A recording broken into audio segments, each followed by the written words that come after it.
আপনারা দেখছেন ST world news. আমরা চলি সময়ের সাথে। এখন পর্যন্ত লক্ষাধিক পুণ্যার্থী স্নান এবং দর্শনের সুযোগ উপভোগ করেছেন। লক্ষাধিক।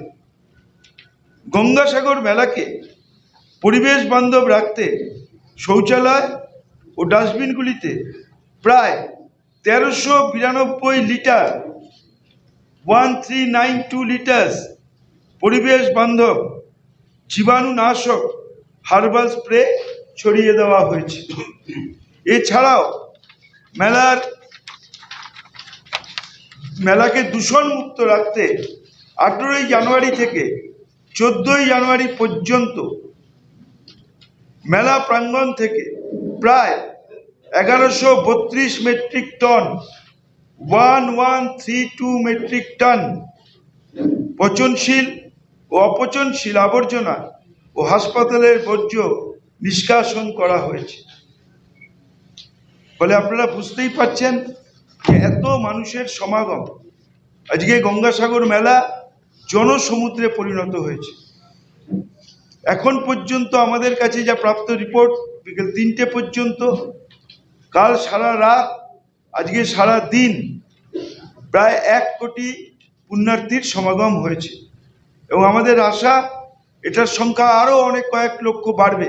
তার কারণ এখনও বেনুবন, লট 8 এবং কচুবেড়িয়াতে লক্ষ লক্ষ মানুষ এখন মন্দিরে আসার জন্য এবং পুণ্য স্নান করার জন্য তারা আসছেন।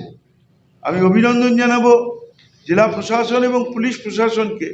এত সুষ্ঠুভাবে এত বড় একটা মেলা মাননীয় মুখ্যমন্ত্রী মমতা বন্দ্যোপাধ্যায়, তার মস্তিষ্ক প্রসূত, তার পরিকল্পনা, তার প্ল্যানিং আমরা যারা সঠিকভাবে আমরা সবাই মিলে এক্সিকিউট করার চেষ্টা করছি।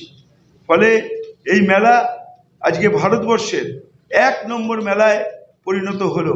আমাদের সেই একই প্রশ্ন মুখ্যমন্ত্রীর সুরে সুর মিলিয়ে আমরা বলতে পারি, যেখানে 1 কোটি মানুষের সমাগম হয় সেই মেলা কেন জাতীয় মেলা হিসেবে ঘোষণা করা হবে না? এই প্রশ্ন আমরা কেন্দ্রীয় সরকার এবং কেন্দ্রের প্রধানমন্ত্রী, মাননীয় প্রধানমন্ত্রী নরেন্দ্র মোদীকে আমরা জিজ্ঞেস করতে চাই।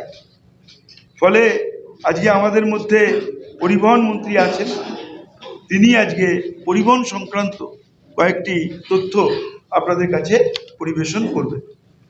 নতুন খবরের আপডেট পেতে আমাদের চ্যানেলটি সাবস্ক্রাইব করুন এবং বেল আইকনটি প্রেস করুন।